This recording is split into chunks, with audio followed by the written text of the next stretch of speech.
Welcome back to the journey today. Today we're going to meet Dale Wilhelm and listen to his faith journey. So we welcome you, Dale. Thank you. Thanks for coming and being willing. You know, you are a member of St. Joseph, and you've been a member how long? I can't remember. I've been a member since 1982. Actually, my wife's been a member since 1970 when we moved to Eldersburg. Okay, so you've been here through several changes and Yes, all of that. A lot of changes. Yeah, lots of changes. But mostly, you've got a story to tell that includes some real miracles in your mind, don't you? Yes. Yeah. So why don't we talk a little bit about your background before those. Were you raised Catholic? No, I was Protestant. I was raised, the church that my family went to was Evangelical United Brethren, and then they merged with the Methodist Church. Oh, so okay. I was Methodist right up until the time I got married and after I was married. Okay. Well, that's how my background was Methodist. Okay. So then we went to Holy Family Church after we were married, but I wasn't comfortable with the Catholic Church. So That's a big change. Yeah, I kind of drifted away, and then in 1982 some things happened that I decided that I needed to join the Catholic Church. And I was at a seminar program in Ohio, and it was being held in a convent in Cincinnati. And then on Saturday evening, they brought a priest in to do a non-denominational service.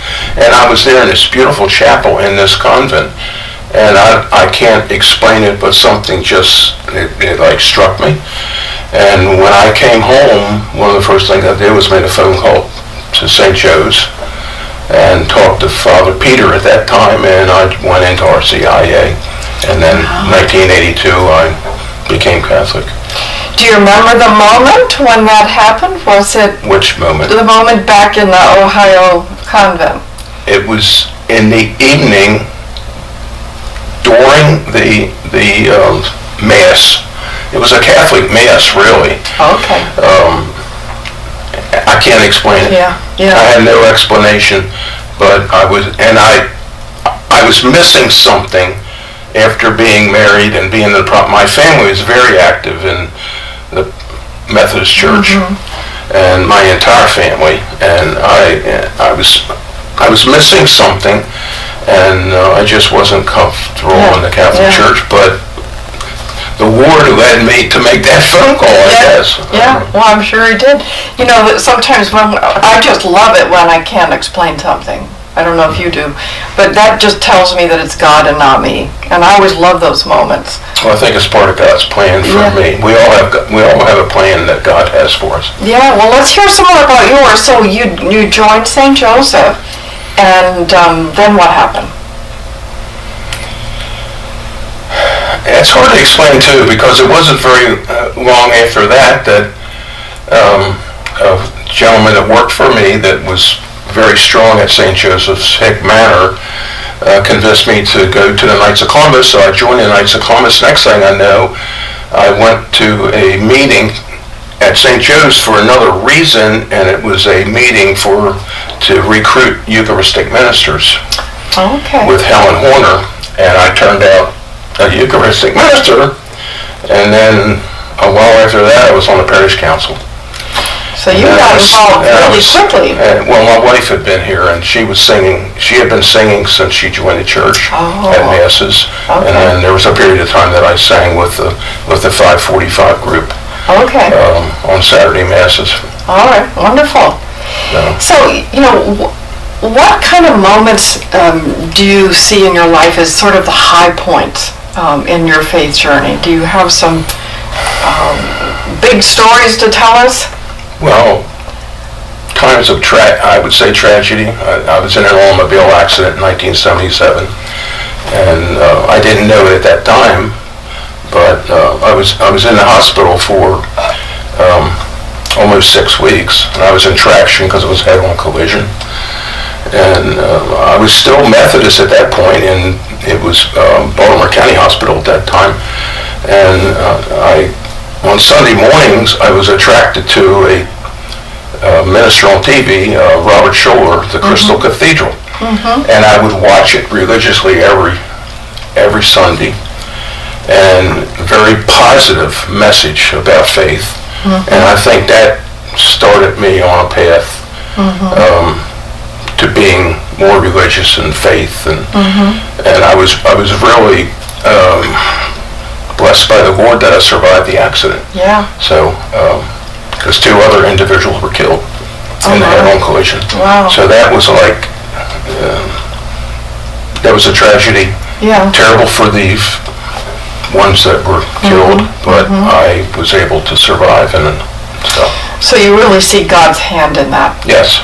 What were some of the other points in your life so far where you've seen God's hand and influences in your faith? Well, the automobile accident was 1977, and at that time the orthopedic surgeon told me, and what they did, they pulled, my hip was broken on both sides of the hip joint, they pulled it back in place with traction. So I was in traction for 6 weeks. They didn't cut me at all. They just pulled it back in place and it healed. And they said in 20 years, you'll probably, sometime in 15, 20 years, you'll have to have your hip replaced. Well, 1997, I had just changed my working for another company, and I saw I was having problems with my right hip that was injured, and I decided, well, I should go and have it replaced. So in August of 97, I went for a pre-op for my hip replacement, and the day after the labs were done, a doctor calls and says, or the nurse called and said, you need to come to the doctor's office. So I went to the doctor's office, and she says, you have leukemia. Oh, wow.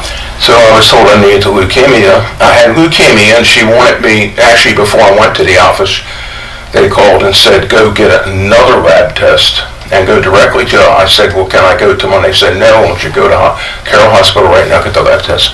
So then I go to the doctor's office the next day, and she tells me I have leukemia. So then it was the point, do I have the hip replaced or do I get treated for cancer? And the doctor said, well, you would have to have the hip replaced first, otherwise if you're in cancer treatment, your hip's not going to heal. Right. So I went through that in 1997, hip replacement, and began treatment for the leukemia.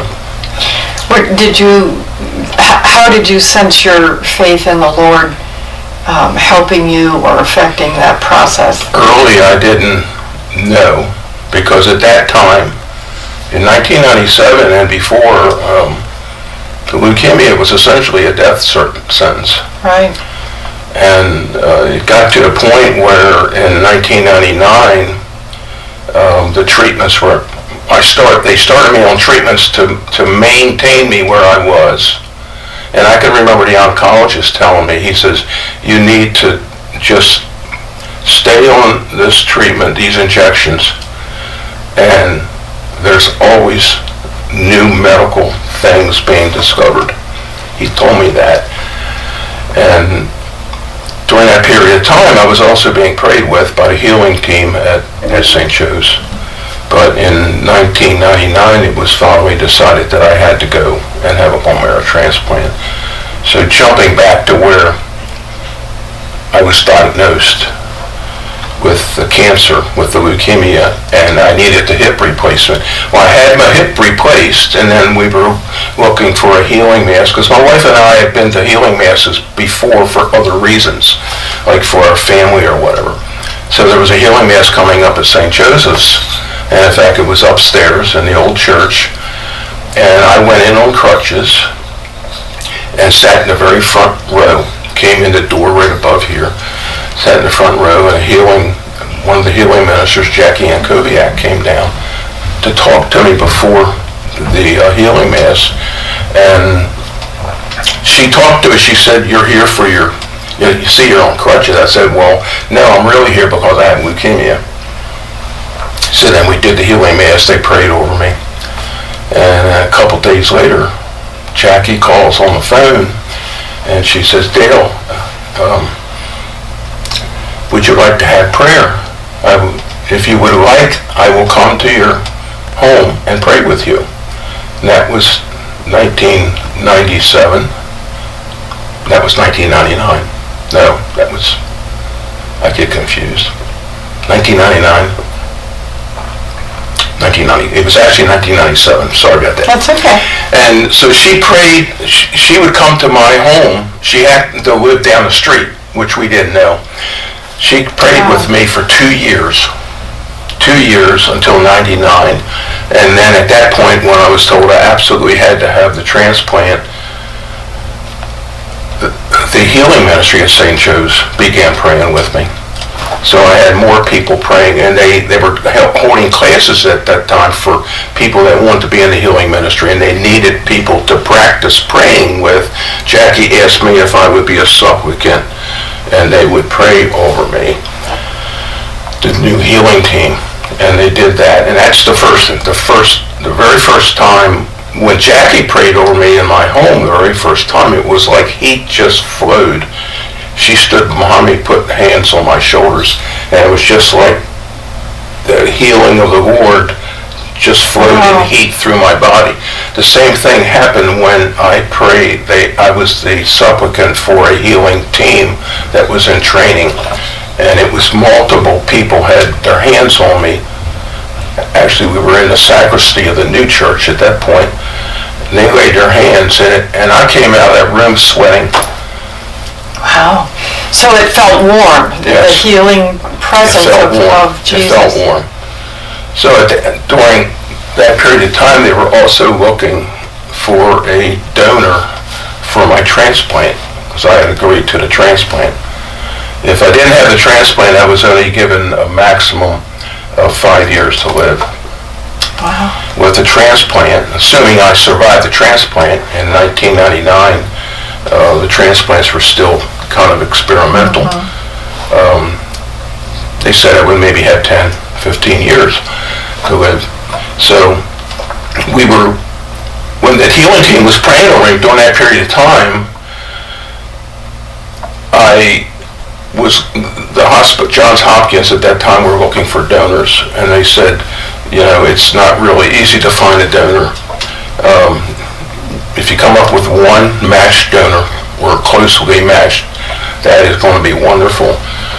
So the healing team is praying over me during this 97 to 99 period of time. And we were praying for specific things that the oncology nurses at Hopkins said we needed to get donors, or for me to continue the steps. I didn't come out with one donor. I had 2 exactly matched donors, and then I had 3. Wow. That's rare.